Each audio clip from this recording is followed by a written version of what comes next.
और बच्चों, आज हम पाठ 6 नदी यहाँ पर कविता को पढ़ेंगे। कविता को पढ़ने से पहले हम थोड़ा सा रिवाइज करते हैं कि आप मुझे ये बताइए कि पानी हमें कहाँ कहाँ से मिलता है, या पानी के कौन कौन से स्रोत हैं जिनसे हमें पानी मिलता है। नदी, वर्षा, झरना, तालाब, कुएं, ट्यूबवेल आदि।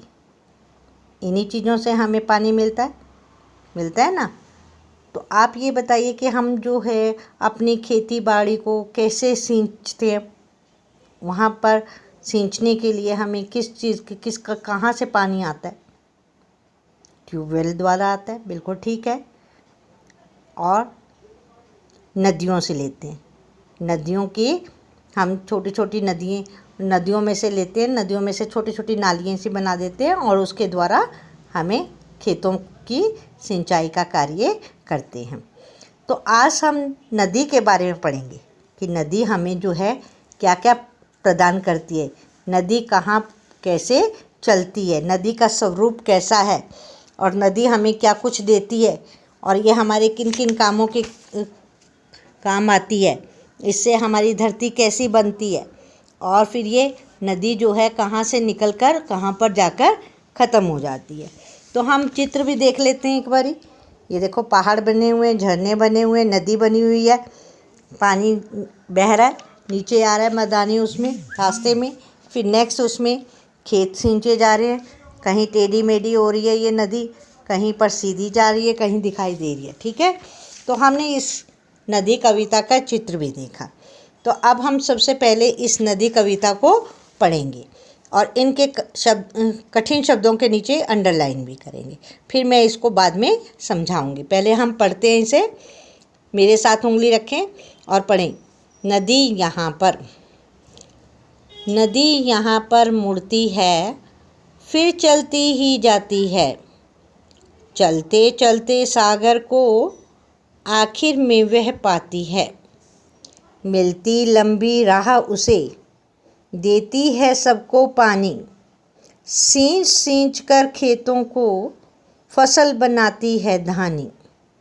चलती किसी जगह सीधी, टेढ़ी होती कहीं कहीं। लहर उठाती जाती है, लेकिन थकती कहीं नहीं। कहीं करारों में छिपती, मैदानों में आती है। खेल खेलती लुक्का छुपी, बिल्कुल ही खो जाती है। Next page. बहुत तेज थी पर्वत पर, लेकिन नीचे जब आई, धीमी धीमी चाल हुई, जैसे थककर सुस्ताई। पानी बिखराती जाती, हरियाली फैलाती है। चाहे जितना पानी लो, मन में बुरा न लाती है।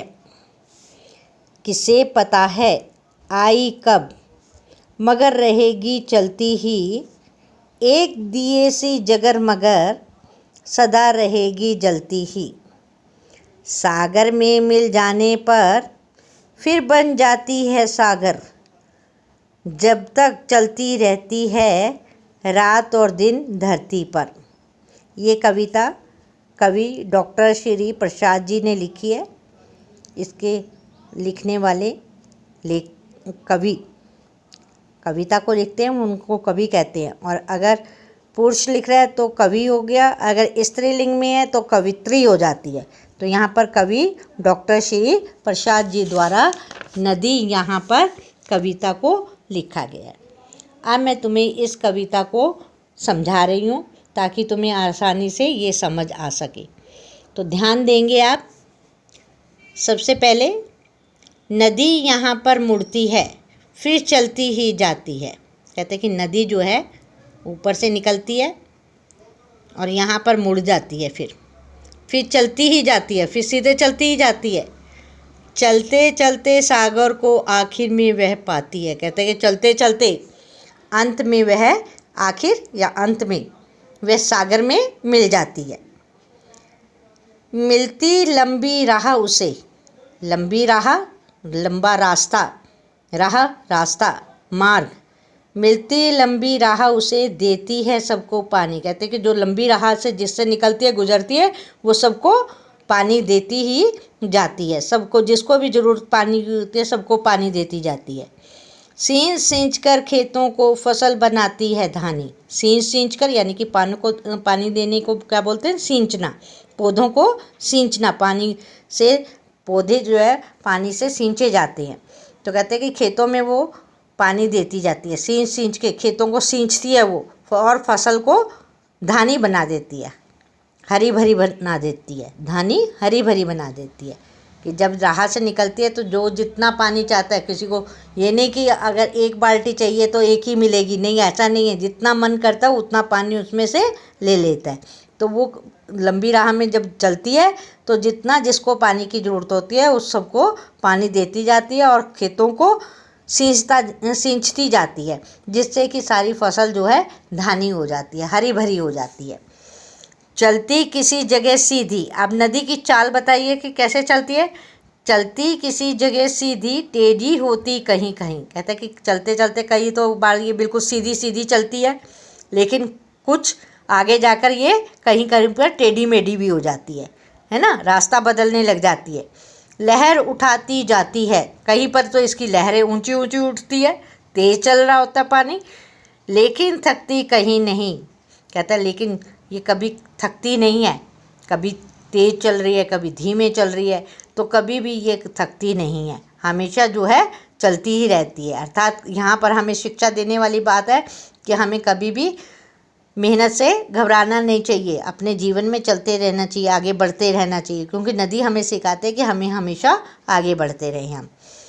कहीं करारों में छिपती, कहीं करारों में, करार होता है कि जैसे आप जो है कहीं पे पहाड़ आगे, टेढ़ी मेढ़ी जगह आगे, तो वहाँ पर छिप जाती है, दिखाई नहीं देती, है ना। मैदानों में आती, कहीं करारों में छिपती, मैदानों में आती, मैदानों में आते हुए कहीं कहीं पर ये छिप जाती है, हमें दिखाई नहीं देती। आपने देखा होगा कि कहीं हम जा रहे हैं, बस में जा रहे हैं और साथ साथ हमारे साथ जो है सड़क के बिल्कुल साथ साथ नदी चल रही है, और नदी जो है कुछ देर के बाद हमें दिखाई नहीं देती कि कहाँ चलेगी, कहाँ से मुड़गी वो, है ना। और हम सीधा जा रहे हैं, सड़क पे जा रहे हैं, लेकिन नदी जो है अपना रास्ता बदल लेती है और वो छुप जाती है, लेकिन जैसे ही थोड़ी देर के बाद फिर हमें दिखाई देने लग जाती है नदी, कहीं दूर दिखाई देती है, कहीं पास बिल्कुल आ जाती है, तो वो अपनी रास्ता बदल लेती है। खेल खेलती लुक्का छुपी, वो खेल जो है लुक्का छुपी का खेलती है, कभी हमें दिखाई देने लग जाती है, कभी हमें दिखाई नहीं देती, कभी बिल्कुल हमारे पास आके चलने लग जाती है, कभी जो है बहुत दूर दिखाई देती है, बिल्कुल ही खो जाती है। कहते कई बार बिल्कुल ही खो जाती है, दिखाई नहीं देती, बहुत समय रास्ते तक जो है हमें नदी का पता ही नहीं चलता। नेक्स्ट पेज पर आ जाइए। बहुत तेज थी पर्वत पर, कहते जब वो पर्वत से निकलती है, उद्गम स्थल कहाँ है? पर्वत, हिमालय। जब वो पर्वत पहाड़ों से निकलते हैं तो उसका जो बहाव होता है पानी का बड़ा तेज़ होता है, लेकिन नीचे जब आती लेकिन जब नीचे आती है धीमी चाल हुई, जैसे थक कर सुस्ताती। कहते कि उसकी चाल जो है बड़ी धीमी धीमी हो जाती है, ऐसा लगता है जैसे कि बहुत थक गई हो। सुस्ताती यानी कि थक कर सुस्ती सी आ जाती है, उसमें सुस्त हो जाती है, धीमे चाल हो जाती है उसकी, कि थक गई है वो। पानी बिखराती जाती, कहते हैं कि हर जगह वो पानी को बिखराती हुई जाती है, देती हुई जाती है, हरियाली फैलाती है। कहते हैं जहाँ जहाँ जो है पानी को देती है, पानी बिखराती है, वहाँ वहाँ पर हरियाली जो है होती चली जाती है। अर्थात कहने का मतलब यह है कि जहाँ जहाँ खेतों में पानी दिया जाता है, उस पानी से खेतों को सींचा जाता है, वहाँ वहाँ पर हरियाली हो जाती है।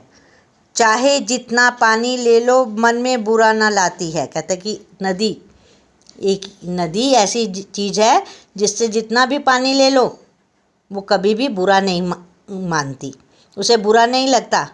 अगर हम किसी से चीज़ लेते हैं कोई, तो थोड़ी सी अगर ज़्यादा ले ली तो उसको बुरा लगने लग जाता है कि इसने हमसे इतना ज़्यादा सामान क्यों ले लिया, हमने तो देने के लिए कहा था, लेकिन इतना लेने के लिए थोड़ी ना कहा था। तो लेकिन नदी एक ऐसी है, चाहे हमारा मन कितना भी उसमें बाल्टियों की बाल्टियाँ जो है हम उससे ले लेते हैं, लेकिन कभी भी बुरा नहीं मानती कि जितना मन करता है हमारा उतना वो हम अपना पानी लेकर अपने खेतों में डाल सकते हैं, अपने प्रयोग के लिए ले सकते हैं। किसे पता है आई कब, मगर रहेगी चलती ही। कहता किसी को पता नहीं है कि कब आई है ये, कब इसका उद्गम हुआ, मगर हमेशा चलती रहती है, ये अपनी मंजिल की ओर बढ़ती रहती है। एक दिए सी जगर मगर, कहते एक जैसे दिया, दिया क्या होता है, दीपक, दिया क्या होता है, दीपक, दीपक एक जगर सी, एक दिए सी जगर मगर, जैसे दीपक जो है एक ही लो में जलता रहता है, सदा रहेगी चलती ही, वैसे ही ये हमेशा चलती रहती है। दिए को देखा आपने, उसकी बत्ती, हम दिया जब बनाते हैं बत्ती डालते हैं, तेल डालते हैं, तो वो एक ही लो में क्या है, जगर मगर करता हुआ जलता रहता है। उसी तरह से जो नदी है वो भी हमेशा चलती रहती है, कभी रुकती नहीं है, थकती नहीं है। सागर में मिल जाने पर फिर बन जाती है सागर, कहता है जो नदी का जो पानी है सागर से निकलता है और फिर वो सागर में जाकर मिल जाता है, अर्थात उसी में समा जाता है।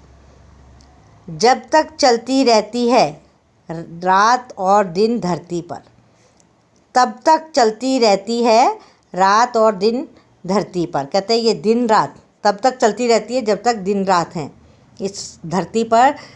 दिन रात ये हमेशा ही चलती रहती है और चलती ही रहेगी, क्योंकि दिन और रात रहेंगे तो हमारी जो पृथ्वी रहेगी तो ये भी हमेशा ही आगे बढ़ती रहेगी, ये कभी रुकेगी नहीं, थकेगी नहीं। नदी जो है उसका कार्य क्या है, निरंतर आगे बढ़ते रहना।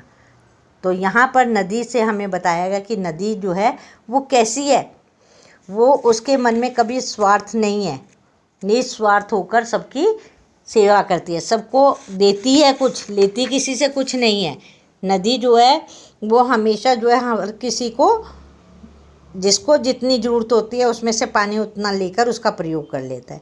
तो यहाँ पर इस कविता के जरिए हमें जो बताया गया कि नदी जो है हमें क्या शिक्षा देती है कि नदी एक तो हमें निरंतर आगे बढ़ते रहना चाहिए, दूसरी बात है हमें निस्वार्थ भाव से दूसरों की सेवा करनी चाहिए, ठीक है ना। तो यहाँ पर जो है नदी के से हमारे जीवन में बहुत सारी चीज़ें सीखने को मिलती हैं, और कहते हैं कि हमें कभी भी अपनी चीज़ के ऊपर, अपने ऊपर कभी घमंड नहीं करना चाहिए। नदी कभी घमंड नहीं करती कि मेरे पास इतना पानी है मैं नहीं देती, नहीं, वो हमेशा जो है दूसरों की निस्वार्थ सेवा करती है।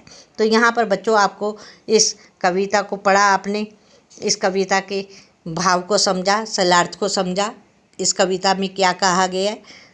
कवि ने जो है श्री प्रसाद जी कवि जी ने हमें बताया कि नदी हमेशा निस्वार्थ हमारी सेवा करती है, उसके मन में कोई छल कपट नहीं है, हमेशा निरंतर चलती रहती है, आगे बढ़ती रहती है। तो हमें भी अपने जीवन में हमेशा काम करते रहना चाहिए, अपने कार्य को निस्वार्थ भाव से करना चाहिए और आगे बढ़ते रहना चाहिए। अब यहाँ पर बच्चों बहुत सारे कठिन शब्द हैं, जिन कठिन शब्दों के नीचे हम पहले अंडरलाइन लगाएंगे। मैंने कठिन शब्दों के अर्थ तो आपको बता दिए, लेकिन ये जो कठिन शब्द है इन शब्दों के नीचे हम श्रुतलेख के लिए हैं, ये डिक्टेशन के लिए, तो आप इनके नीचे अंडरलाइन करेंगे और फिर इनको लिखने का अभ्यास करेंगे, जिससे कि अशुद्धियाँ जो है आपकी ख़त्म हो सके। सबसे पहले आता है शब्द आता है मूर्ति, के नीचे अंडरलाइन करेंगे, आखिर के नीचे अंडरलाइन, राह के नीचे अंडरलाइन, सींच सींच कर, ये शब्द एक ही है, सींच सींच कर, लेकिन योजक चिन्ह दो शब्दों को आपस में मिलाकर लिखा गया है, दो शब्दों को एक जैसे मिलते जुलते शब्दों को मिलाया गया है। दो शब्दों को मिलाने के लिए योजक चिन्ह का प्रयोग किया गया है। ये योजक चिन्ह क्या होता है, हाइफन जिसको इंग्लिश में बोलते हैं। तो आपने भी इसको एक साथ ही पढ़ना है, सींच सींच कर, धानी, करारों, लुका छुपी, ये भी दो शब्दों को आपस में जोड़ने के लिए यहाँ पर योजक चिन्ह का प्रयोग किया गया है। और पढ़ते समय हम इन दोनों शब्दों को इकट्ठा पढ़ेंगे, अलग अलग नहीं पढ़ेंगे। लुका छिपी ऐसे नहीं पढ़ेंगे, लुका छिपी इकट्ठा पढ़ेंगे ये शब्द, लेकिन इसको मिलाने के लिए किस शब्द का प्रयोग किया गया है, किस चिन्ह का प्रयोग किया गया है, योजक चिन्ह का। तो आपने इस चीज़ को लिखते समय भी ध्यान देना है और बोलते समय भी ध्यान देना है। नेक्स्ट आता है पर्वत, पहाड़, सुस्ताई, बिखराती, हरियाली, दिएसी, जगरमगर। तो ये आपके कठिन शब्द हैं जिनको आपने लिखने का भी अभ्यास करना है, बोलने का भी अभ्यास करना है। क्योंकि आपको मैंने बताया योजक चिन्ह का प्रयोग किस लिए किया गया है कि दो शब्दों को आपस में जोड़ने के लिए। तो जोड़ने के लिए तो अगर हम इसको अलग अलग से नहीं पढ़ेंगे, इनको इकट्ठा पढ़ेंगे। इस चीज़ का विशेष ध्यान देना है। और इस चिन्ह को क्या बोलते हैं? योजक चिन्ह। हाइफन को क्या बोलते हैं? इंग्लिश में हाइफन आता है, लेकिन हिंदी में इसको योजक चिन्ह बोलते हैं। तो आपने इस चिन्ह का भी जो है आपने विशेष ध्यान देना है। तो यहाँ पर जो है आपकी कविता समाप्त होती है। कल हम फिर मिलेंगे, तब तक के लिए धन्यवाद।